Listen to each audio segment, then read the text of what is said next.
Hi everybody, this is Laura, City Scrapper. Thank you so much for joining me on my channel today. Today I have a layout that I made using the My Creative Scrapbook limited edition kit for January. In this month's kit, there were some beautiful papers from the Simple Stories Simple Vintage Weathered Garden collection, and then there were also a number of papers from 49 and Market. And I'm using papers from both of those collections. I love the way the 49 and Market papers go so beautifully with the Simple Stories collection. I used a Martha Stewart punch and I punched out a piece of the 49 Market paper. You could see that's the center off-white strip. Underneath that is one of the pattern papers from the Simple Stories collection, and I'm using an EK Success punch, and I'm punching out a lacy scallop using that punch. I punched out two strips of that scallop, one to go on either side of the center strip, and then I used that yellow ochre kind of colored paper to make two additional strips. That was also a Martha Stewart punch, and you can see the punches over on the right. I used some distress ink in Vintage Photo, and I'm inking the edges of all of these strips that I've cut out. And once everything is inked, I begin to assemble them. I put some ATG adhesive behind the center strip and I attach the scallops. And then I do the same thing for the other two strips. I attach those down to either side of the scallops. I just picked up that Martha Stewart flower punch on eBay. I really like that punch, so I couldn't wait to have an opportunity to use it. I'm going to be using a photo today of Eastern State Penitentiary. It's a subject that I've scrapbooked before, and I'll talk a little bit about that in a moment. I use a piece of Simple Stories paper for the background, and I cut out the center strip so I could use that pattern paper on another layout. And then I take those strips that I punched out and I'm going to attach those in the center. I mount my photo on some white cardstock, then I ink the edges with some distress ink in Vintage Photo, and then I'm going to be attaching my photo down to that piece of cardstock. So this photo is from a place, like I said, called Eastern State Penitentiary, and it's now a museum and it was a prison for many, many years. It was built in the 1800s, and it's a really cool place. Quite a few years ago, my family went to Philadelphia together for the first time, and we really loved Eastern State Penitentiary, but we really didn't leave enough time in the day for it. It was something that we went to at the end of the day, and we only had a little bit of time to walk around. So I went back with my husband and my older daughter on another occasion, and we had a little bit more time to look around and take pictures. This photo is from that second trip.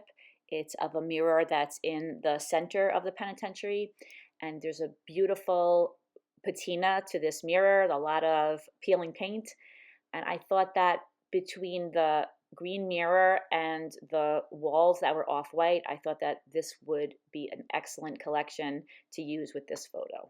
The colors just blend so well.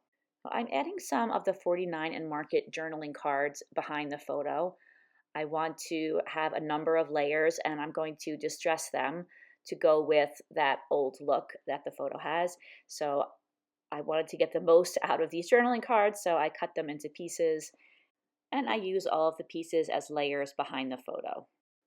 After I have all the pieces cut and distressed, I use some more of the Vintage Photo Distress ink and I ink all of the edges.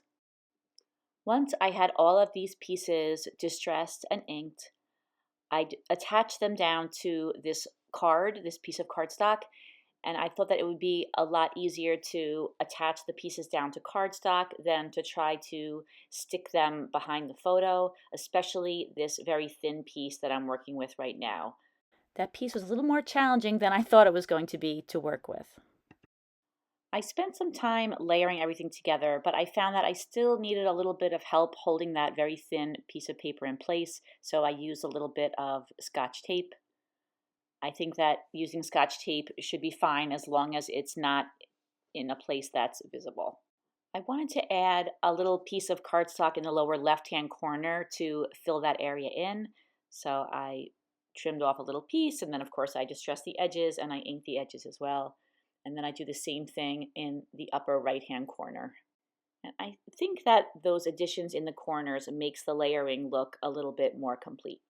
I try to conserve as much paper as possible when I'm using the kits. I feel like you never know what kind of needs you're going to have. Sometimes even the smallest little piece of paper can help to finish a layout.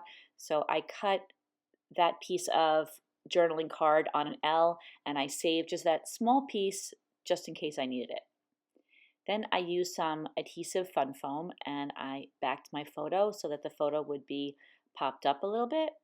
I distressed the journaling cards a little bit more by bending parts of them up with my fingers. And now I'm making some photo corners. I used my favorite punch, my EK Success scalloped photo corner punch that I use on a lot of my layouts. And I cut out some photo corners in this same blue color that I used for the scalloped strips. And I put photo corners in each corner. I used the vintage photo distress ink to ink those as well. And then I'm going to do the same thing to all of these pieces. Many of them are fussy cut from a piece of pattern paper that was in the kit. Once I inked the fussy cut flowers, and there were some butterflies there too, I started inking some of the die cuts that were in the kit. There are some tags, some keys, some tickets, a border strip, and here's the title that I'm going to use called Today. Sometimes when I scrapbook many pages of the same event, I have a little bit of trouble coming up with titles for pages that I make later on when all the obvious title choices have been taken. So when I was looking through the ephemera pack, I thought that Today would be a good choice. Even though this building is definitely in ruins, in my opinion, there's still so much beauty there. This mirror is peeling and it's definitely had better days, but it's still an incredibly crafted mirror. There were some other things there that were the same way. There was a staircase that had this gorgeous railing.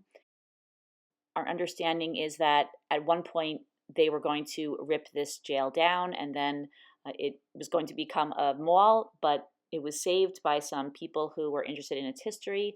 So the title Today, I thought made sense because it's still here today and there's a lot to still appreciate about it. There was an embellishment that said yesterday, today, and tomorrow, but I just couldn't get it to work on this layout, but I also thought that would have been a nice choice for this layout. So getting back to the layout, I'm using all of those fussy cut flowers and I'm layering them and clustering them in two corners of the photo. I used some foam and I popped up some of the flowers to give a little bit of dimension to each of the clusters. And I want both of the clusters to look similar, but I don't want them to look like mirror images. So I'm trying to make each one of them look unique. This might be obvious to some of you, but I think it's worth mentioning that I like to put the largest embellishments closest to the photo, and then as you get further away from the photo, I like to use the smaller embellishments. So in this case, it's flowers. So I have the larger flowers, again, closest to the photo, and then I have the smaller flowers around the outside. There were some banners in the punch-out sheet, so I thought that this would be another subtle way of creating more interest and some more layers in the page. I tucked both of those banners underneath the photo, and then I returned a leaf to the large cluster on the bottom. I tucked a tag in on the right, and I put one of the die cut keys on top of it, and then I have another tag that's under the left-hand cluster of flowers. I tried adding some tickets to the cluster on the left, but I didn't end up leaving any there. I did put a little, I guess, clipboard that says, "Loved this" on the left-hand side. I thought that was appropriate. And then I added a little green heart to that cluster. And that heart is from the chipboard pack that's off to the left. Now I'm going to attach the fussy cut butterflies to the layout. This is something that I do all the time. I put some adhesive on the center of the butterflies, and then I attach some foam down to the wings, but not to the center. Then I'll put some adhesive on the foam that's on the wings and press down on the center once I have the butterfly placed where I want it on the layout, and then that helps the wings to pop up just a little bit. There were quite a few butterflies in this collection. I really like these butterflies. There is one that has a blue shade to it, one that has a off-white tone, and the other has that mustardy yellow color. And I put one of each color in each of the clusters. Once I have all of the butterflies positioned on the page, I add some pearls to the layout. I wanted to add a pearl to each of the photo corners, so I use some self-adhesive pearls for that. I add a green ticket to the tag that's on the right-hand side of the layout. I like the way that added a little bit of contrast and separation between the tag and the background. And luckily there were plenty of those chipboard hearts on that chipboard sheet because I picked out a couple more and I added those to the layout. And as usual, I added a little bit of extra adhesive to the chipboard just because chipboard, as you probably know, does not stay attached all the time. I found that I had some strips of black pearls in my stash, and I thought that those pearls would look really nice on all of the butterflies. I cut the strips of pearls into sections of 3 pearls each, and I put those on the centers of each of the butterflies. Those just add a little bit of texture and just a little extra detail to this layout. I thought that one of those little pearls in the center of each of the hearts would be a nice little addition, so I glued one of them to each of those chipboard hearts. Now I used a die that was in my stash and I cut out a number of florals and I used some of the pattern paper, and I'm going back in with some fossilized amber and I'm adding a little bit more color to the leaves. This is a current die. I know that a lot of times people are interested in knowing what the names of the dies are, and I know that I'm interested in knowing the names of dies when I see them being used. I got this die this summer at a Creating Keepsakes convention. I got it from a booth called Tessler Crafts, and I'm pretty sure that they have a website if you want to take a look if you're interested. After I added the fossilized amber, I was thinking that I wanted to lighten up the florals just a tiny bit. So I went back over all of the florals with some squeezed lemonade, which is more of a traditional yellow color. And while I don't think that Distress Oxides mix together, I think that you can create the color you're looking for by layering different colors on top of each other. I'm also using my dauber that already has a lot of that Distress ink and Vintage Photo on it, and I'm inking the edges of the florals with the dauber. And the effect is very subtle, but it adds a little bit of shade to the edges of the flowers and makes them look a little bit vintage, which is kind of the whole theme of this layout. And I skipped a lot of the footage of me putting the florals on the page because it went on for an extremely long time. But I continued to ink and trim all of those florals, and then I tucked them into both of the floral clusters. I add some black pearls that are a little bit bigger than the pearls that I used on the butterflies to each of the photo corners. And then I thought that it would look nice as a little detail that would, again, add to that vintage look, to add some very small pearls to those border strips. All of the pearls that I use are small, but I use the very smallest ones on the yellow flowered strip, and then I used slightly bigger pearls on the centers of those blue strips that have the scalloped edges. And you can see that I'm using a dental tool that I have in my stash, and I like to use that to place very small things like this. I'm also adding some glue underneath the pearls. I find when pearls are very small, they tend to fall off more easily, and it doesn't look so good when the pearls fall off of a layout. If even one falls off, I think that it kind of detracts from the whole layout. So I try to add a little bit of insurance and add a little bit of glue to each of the pearls. I tried adding some black pearls to the tops of the tags, but I didn't like the way that that looked, so I switched those out and added some regular white pearls to the tops of all the tags.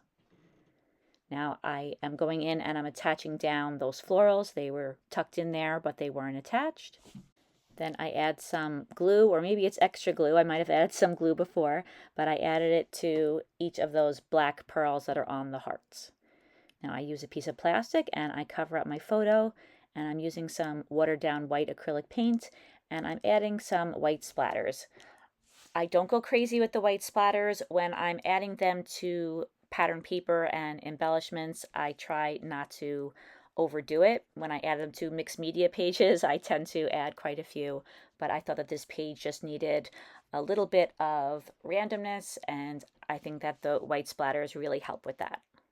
Off camera, I stamped the date on the tab on the top of the photo, and that completes this layout. And as you see, here are some close-ups of the layout. Thank you so much for watching this video, everybody. I really hope that you enjoyed it. I hope that you got an idea or two to use on your own scrapbooking layouts.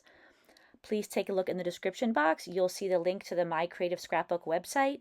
They have so many beautiful kits, and there's definitely one for everybody there. I hope everybody has a great day, and I will see you again soon. Take care, everybody. Bye-bye.